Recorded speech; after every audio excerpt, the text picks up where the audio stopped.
Welcome student, जितने student BFA Mahatma Gandhi विद्यापीठ के लिए कर रहे हैं, आज हम क्वेश्चन पेपर लेकर आए हैं जो 100 क्वेश्चन 2023 का है। इनमें हम 3 चीजों को पकड़ने वाले हैं। पहला, ये क्वेश्चन इसमें कौन कौन से क्वेश्चन हैं जो आगे आने वाले 2024 में कितनी इंपॉर्टेंट हो सकती है। साथ में ये जानेंगे कि इसमें जितने भी क्वेश्चन है ये कितनी कंपल्सरी है, जिसपे ज्यादा पढ़ना है और किस बुक से पढ़ना है ये भी जानेंगे, और इस तैयारी को कैसे स्ट्रॉन्ग बनाया जाए ये भी जानने वाले हैं। तो आप लोग अच्छे से पहले हम लोग 100 क्वेश्चन को कवर करते हैं और बीच में समझते हैं, इनके हर एक पॉइंट्स को लिखते हैं और को जानते हैं। सबसे पहले मैं आप लोगों को बुक के बारे में बता दूं तो रस्तोगी जी का भारतीय कला का बुक आता है फाइन आर्ट वाला, आप उसे कवर कर सकते हैं, उसे ले सकते हैं। यदि हम किरण प्रदीप जी का बुक 3 बुक है, आकृति 1, 2, 3, आप उस बुक को भी ले सकते हैं। भारतीय कला का इतिहास भी है, वेस्टर्न आर्ट का भी बुक है, आप उन्हें ले सकते हैं। मतलब कहें कि एक बुक पर आप डिपेंड 100% नहीं रह सकते, लेकिन यदि कहें कि सर केवल एक ही बुक के बारे में बताइए तो रस्तोगी जी का जो फाइन आर्ट का 12th वाला बुक है मैं रिकमेंड कर सकता हूं आप लोग को। इसके अलावा जो है मैं ये जरूर कहूंगा कि अभी जो पेपर हम लोग कवर करने वाले हैं उनमें जो महत्वपूर्ण पॉइंट है, किस टाइप के क्वेश्चन ज्यादा आ रहे हैं वो हम लोग बात करेंगे, कौन कौन सा महत्वपूर्ण है तो उसे जरूर आप नोट डाउन करें। क्योंकि इससे करने के बाद आप चाहे तो वीडियो देखकर जो है हमारे चैनल में जो है प्लेलिस्ट है इसके, उसके थ्रू भी आप अपना जो है नोट्स बनाकर अच्छे से तैयारी कर सकते हैं। तो डिजिटल तरीके से रहेंगे, नॉलेज गेन करेंगे तो वो ज्यादा बेस्ट रहेगा। चलिए शुरू करते हैं सबसे पहला सवाल की तरफ। देखो पहला सवाल हमारे पास सामने है कि भारत के राष्ट्रपति के बारे में बात बताया जा रहा है, तो जाहिर सी बात है ये है आपके द्रौपदी मुर्मू जी है। लद्दाख का कहाँ है, ले है, क्लियर है। अमृतसर जो पंजाब में स्थित जो स्वर्ण मंदिर घिरा हुआ है, तो सिंपल से पानी से घिरा हुआ है। ये विवेकानंद रॉक अवस्थित है दक्षिण भारत में। एंड गुजरात में सत्ताहीन पार्टी बीजेपी। सेरी कल्चर का अध्ययन, ध्यान रखिएगा। रेशमी कीट, ठीक है। उसके बाद देखो रंगों से संबंधित क्वेश्चन ज्यादा आएगा, आप इस पे जरूर हर तरह का क्वेश्चन याद करिए, प्राइमरी, सेकेंडरी, द्वितीय या विरोधी, ठीक है। इन सब रंगों वाले जो सवाल है ना, प्राचीन और मॉडर्न्स, इनसे सवाल आएंगे ही आएंगे, तो जरूर आप कवर कर लेना। और आई होप आप लोगों को पता है। और इन धनुष को किसके माध्यम से देख सकते हैं, तो प्रिज्म के माध्यम से देख सकते हैं, तो ये ध्यान रखिएगा। कौन सा रंग मिट्टी से नहीं बनता, तो अलता नहीं बनता है। इसके अलावा नेक्स्ट, मोनालिसा के कितने आयाम है। आयाम मतलब डायमेंशन, जो है पेंटिंग का डायमेंशन बताया जा रहा है कि इसमें लंबाई चौड़ाई है तो 2 डायमेंशन हो गया। यदि मूर्ति होता तो 3 डायमेंशन होता, क्योंकि तीनों दिशा का हमें सब्जेक्ट को हम देख सकते हैं। मदर टेरेसा किसने चित्रित किया है, एम.एफ. हुसैन ने किया है। एम.एफ. हुसैन एक फेमस आर्टिस्ट है, इनके बारे में आप इनकी वीडियो देख सकते हैं, उनकी पेंटिंग देख सकते हैं। घोड़े के चित्र बनाने के लिए बड़े लोकप्रिय है, फिल्मों के पोस्टर से उन्होंने अपनी कैरियर की शुरुआत किया था।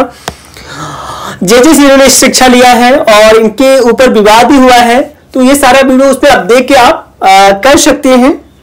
मकबूल फिदा हुसैन ये है। मदर टेरेसा जो पेंटिंग है, आपको पता होना चाहिए कि डेविड की मूर्ति है, सॉरी डेविड की नहीं, पिएटा की मूर्ति है, उससे मैच करती है ये। बंगाल शैली निम्न तकनीक में जानी जाती है, तो वॉश तकनीक के लिए जानी जाती है। वॉश तकनीक जो है धो के जो है मतलब गीला टेक्निक है आपका, और ये इसके जो जनक है अवनींद्रनाथ टैगोर जी हैं। अवनींद्रनाथ टैगोर से संबंधित बंगाल शैली संबंधित क्वेश्चन आएंगे, उन्हें अच्छे से प्रिपेयर कर लीजिएगा। रमजान के महीने की हैदराबाद का प्रसिद्ध खाद्य पदार्थ, मतलब फेमस फूड क्या है, तो ये कुर्बानी का मीठा। रविंद्रनाथ टैगोर ये नोबेल प्राइज, ये भारत के पहले ऐसे पर्सन है जिनको नोबेल प्राइज मिला है, और इन्हें जो दिया गया था ना गीतांजलि पुस्तक के लिए दिया गया था 1913 में। 1913 में मैं आपको बताऊं कि अमृता जी का जन्म भी हुआ था, ये आप ध्यान रखिएगा। पूरा जागरण के किस कलाकार विश्व प्रसिद्ध मोनालिसा बनाए थे, तो Leonardo da Vinci. Leonardo da Vinci संबंधित क्वेश्चन आएगा, तो इससे रिलेटेड जो है हमको ज्यादा इनकी वीडियो देख सकते हैं या फिर इनके ऊपर बड़े अच्छे से पढ़ सकते हैं, स्टडी कर सकते हैं, क्योंकि इनसे सवाल आते हैं जी। और ये इटली के रहने वाले थे, ये आप ध्यान रखिएगा। उसके बाद अजंता एलोरा, जो भी इंडिया के गुफाएं हैं ना उनको अध्ययन जरूर कर लीजिएगा। अजंता एलोरा, वो बादामी हो गया, शीतल वाशन गुफा हो गया, सिगिरिया हो गया, बाघ गुफा हो गया, इन सारी गुफाओं को अच्छे से अध्ययन कर लीजिएगा। और ये महाराष्ट्र में है। अजंता क्यों फेमस है, एलोरा क्यों फेमस है, ये सब अच्छे से कवर कर लीजिएगा।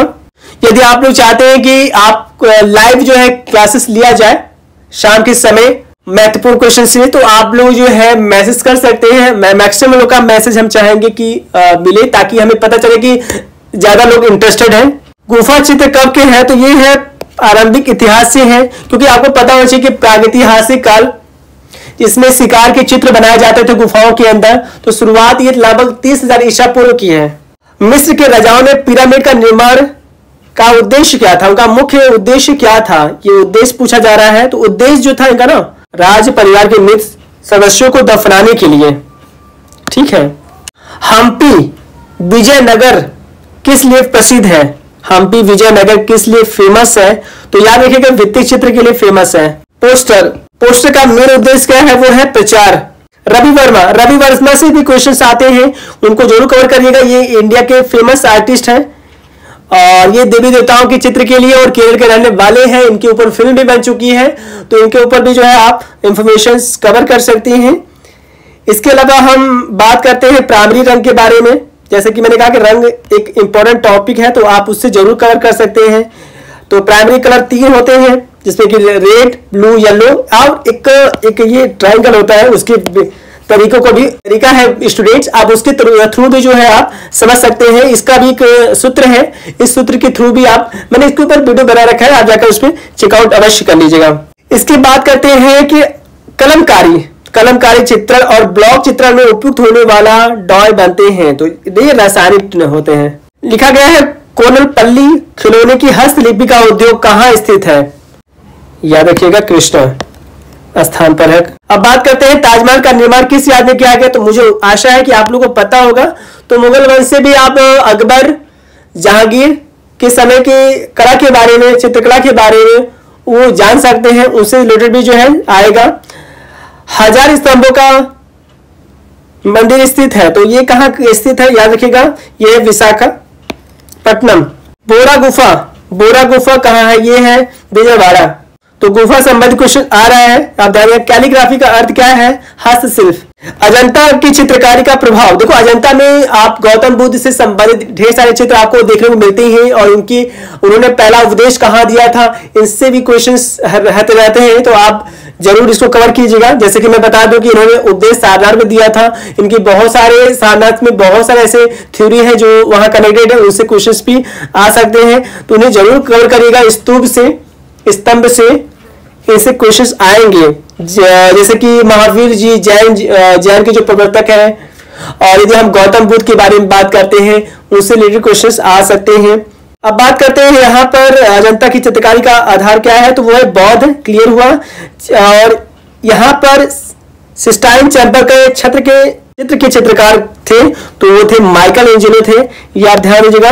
और राफेल के बारे में भी कवर कीजिएगा, क्योंकि स्कूल ऑफ एथेंस वाली जो पेंटिंग है, इनसे जुड़ा भी थ्योरी जुड़ता है और इनसे रिलेटेड भी क्वेश्चंस आते हैं, तो जरूर कवर कीजिएगा। जैसे कि 3 आर्टिस्ट के बारे में बात करते हैं, माइकल एंजेलो, राफेल और लियोनार्डो दा विंची, ये कैसे प्रमुख है। साथ में पिकासो को भी मत भूलिएगा, क्योंकि उससे रिलेटेड क्वेश्चंस आते हैं, तो आप जरूर इसको कवर कीजिएगा।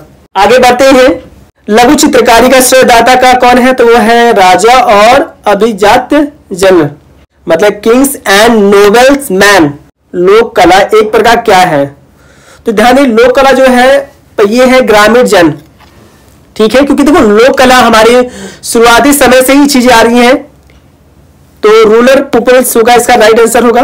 कला एक आयाम है, तो वो है सेल्फ एक्सप्रेशन, मतलब सहानुभूति इज द राइट आंसर। कला एक आयाम है। हड़प्पा का एक नर्तकी का जो मूर्ति है, ये भी बहुत इंपॉर्टेंट पॉइंट्स है। ये काशा मूर्ति से बना हुआ। मुझे याद आया कि हड़प्पा से रिलेटेड भी जो चैप्टर आता है, तो इसको जरूर पढ़िएगा। हड़प्पा, सिंधु घाटी सभ्यता, लोथल, धौलावीरा, ये सबसे भी क्वेश्चन आएंगे, तो उन्हें जरूर इस चैप्टर को कवर कीजिएगा। इसके अलावा आगे बढ़ते हैं। यदि आप चाहते हैं किसी एक टॉपिक पर वीडियो बने, तो हम जरूर कहिएगा, मैं उस पर जरूर बना दूंगा। आगे बढ़ते हैं, हड़प्पा की पुजारी की मूर्ति की ऊंचाई कितनी है? तो वह याद रखिएगा 17 श्रेणी। मोहनजोदड़ो से प्राप्त आकृति की बात पूछा जा रहा है, तो बंदरा और बैल इज द राइट आंसर है। ठीक है, मोहनजोदड़ो में विशाल स्नानागार, अन्नागार, मतलब या फिर हड़प्पा क्यों फेमस है, ये सारे क्वेश्चंस आ सकते हैं। गुजरात में कौन सा सिंधु घाटी सभ्यता के मतलब चीजें मिलती हैं, तो वो सब भी पूछा जा सकता है। देखिए सारनाथ से संबंधित भी क्वेश्चन आ गया है, तो ये किस काल में बना है? तो ये है मौर्य काल। ठीक है, इसके बाद करते हैं अशोक ने लगवाए थे, तो ये सभी चीज लगवाए थे। चाहे हम बात करते हैं ये सारे तीनों ही सही हैं। आगे बढ़ते हैं कि निम्नलिखित में से किस गुफा का निर्माण मौर्य काल में हुआ है? तो मौर्य काल में जो हुआ है वो याद रखिएगा, उसका है लोमश। अशोक ने स्तंभ बने हैं, तो किससे बने हो? तो प्रस्तर के बने हैं, याद रखिएगा। बराबर की गुहा का निर्माण करवाया था, किसने करवाया था? तो दशरथ ने करवाया था। शुंग का विषय, शुंग कला का विषय था, तो शुंग कला का विषय था जैन धर्म। शुंग काल के उत्कीर्ण का आधार क्या था? उत्कीर्ण का आधार पूछा जा रहा है, तो ये सभी है, तोरण, के लिए वेदिका, स्तंभ, ये सारी चीजें हैं। अब बात करते हैं शुंग काल में प्रमुख, शुंग काल में प्रमुख जो है क्या है? पात्र का उत्कीर्ण का प्राप्त होता है, तो अनेक बार प्राप्त होता है। सांची स्तूप में 4 कोनों में, सांची स्तूप में 4 कोनों में 4 प्रवेश द्वार गए हैं, तो ये कब के हैं? तो आपको ये पता होना चाहिए कि प्रथम शताब्दी के हैं। आगे बात करते हैं शुंग, शुंग वास्तुकला की एक महत्वपूर्ण विशेषता क्या है? तो ये नगरीकरण इसका राइट आंसर है। शुंग मूर्तिकला में जोर दिया गया है, तो अब दिखाओ शुंग काल हो गया, मौर्य काल हो गया, पल्लव वंश हो गया, पाल वंश हो गया, इनसे संबंधित भी क्वेश्चंस आप लोग अच्छे से पढ़ लीजिएगा, इसको नोट डाउन कर लीजिए क्योंकि इससे भी क्वेश्चंस आ रहे हैं। तो इसमें क्या है कि मूर्तिकला में जोर दिया गया है, तो किसमें जोर दिया गया है? तो याद रखिएगा कि विदेशी तत्व पर, स्वदेशी पर, ग्रीक पर, ये सभी पर दिया गया है। गुप्त काल में अभाव जो था वो विदेशीपन का अभाव था। मूर्तिकला में पारदर्शक वस्तुओं की विशेषता है, तो इसका राइट आंसर याद रखिएगा। इसका जो राइट आंसर है स्टूडेंट्स, इसका है गुप्त है। गुप्त काल मूर्तियों पर तो इसका कोई नहीं होगा। वस्त्र का भार है, नहीं, दोनों कोई नहीं, इसका कोई नहीं होगा। धर्म राजिका और स्तूप कहाँ है? तो कहाँ है? वो है तक्षशिला में है। कनिष्क द्वारा निर्मित 400 फुट विशाल स्तूप कहाँ है? ये पूछा जा रहा है, स्तूप कहाँ है? तो ये याद रखिएगा, इसका जगह है वो है पेशावर। महाबलीपुरम की वास्तुकला किस कला की विशेषता है? महाबलीपुरम की वास्तुकला की विशेषता क्या है? तो याद रखिएगा, इसकी जो विशेषता है वो है पल्लव की विशेषता है। किस कला की विशेषता? तो पल्लव की विशेषता है, ये आप ध्यान रखिएगा। चट्टानों को काटकर विशाल मंदिर किस काल में बने हैं? किस काल में बने हैं? तो ये है, ध्यान दीजिएगा, पल्लव ने। मंडप तथा रथ प्रकार के मंदिर किस शैली में बने हैं? तो ये याद रखिएगा, मामल्य, राइट रखिएगा।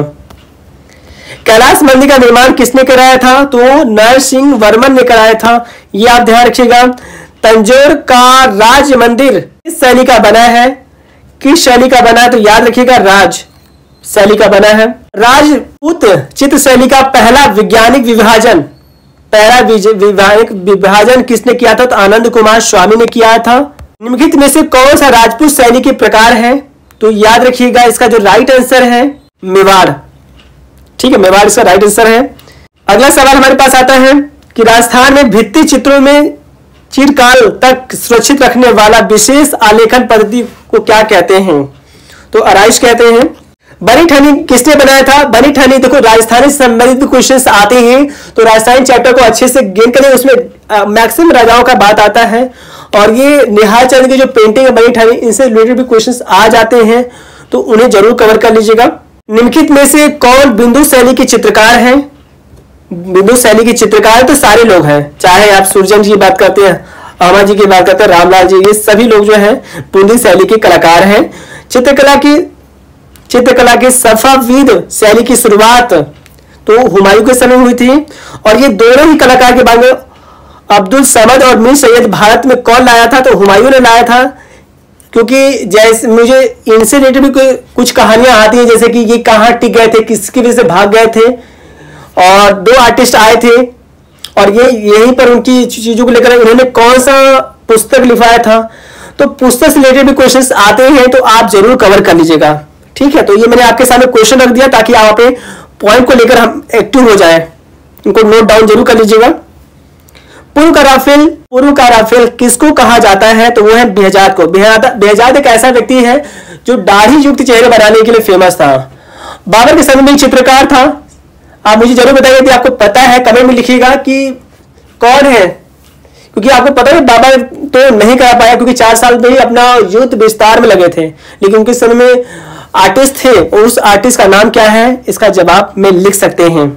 आगे बात कर सकते, चित्रकार दसवन किस राज दरबार के थे? तो अकबर का जो समय है वो काफी लोकप्रिय है, आपने कहानियों से पढ़ा ही होगा। और इनके समय में कई चित्रकार थे, बहुत ज्यादा चित्रकार थे। इनके अंदर पुस्तकें, वास्तुकला के पॉइंट से रिलेटेड क्वेश्चन आता है। कंपनी शैली को अन्य निम्नलिखित शैली में जाना जाता है, तो याद रखना पटना।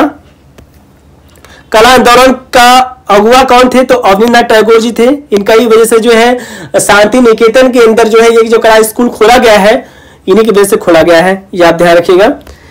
बंगाल स्कूल्स के प्रमुख कलाकार नंदलाल बोस। नंदलाल बिहार के रहने वाले, इनसे रिलेटेड भी क्वेश्चन आएगा, तो इनसे रिलेटेड भी जो आप अच्छे से तैयारी कर लीजिएगा। तीर्थकर, तो जैन धर्म के तीर्थकर। अब बात करते हैं जैन टावर कहां अवस्थित है? तो जैन टावर कहां अवस्थित है ये आपको पता होना चाहिए। ठीक है, अब जैन टावर जो अवस्थित है वो है चित्तौड़ में अवस्थित है, ये आप ध्यान रखेंगे। गोमेत्वेश्वर प्रतिमा का संबंध है, गोमेत्व का जो है बाहुबली से है। दादावाद की शुरुआत जो है प्रथम विश्व युद्ध से हुआ है। दादावाद कहां से शुरू हुआ था?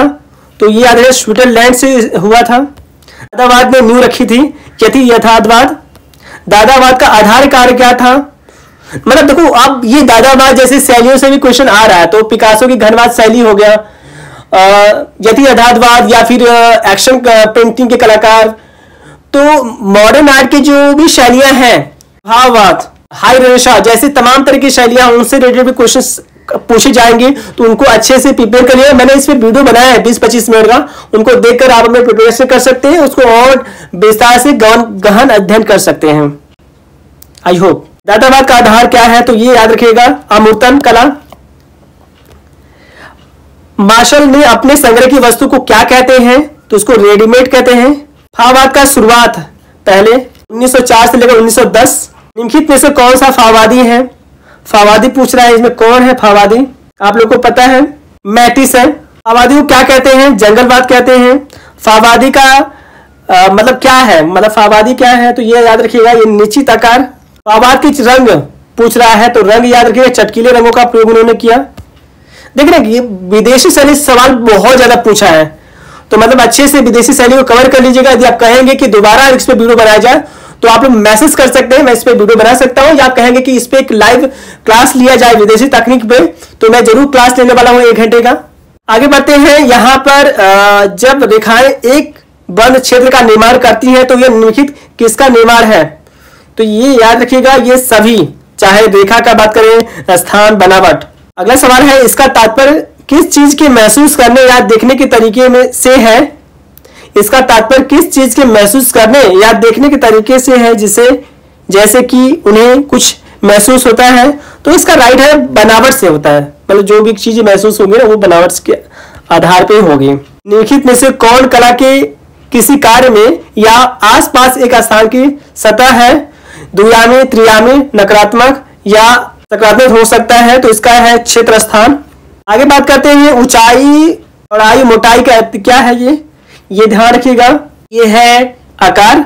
किस रंग का हल्कापन, गहरापन होता है? रंग या नहीं है, हम देख सकते हैं, क्योंकि प्रकाश की तरंगें आसपास की हर चीज के द्वारा अवशोषित या परावर्तित होती हैं, तो रंग है। ओपी कला का एक प्रारूप का आधार है, तो इसका ये होगा, सी होगा, मतलब आंख को धोखा देना, दृष्टि भ्रम करना। ये भी विदेशी तकनीक का सवाल पूछा जा रहा है।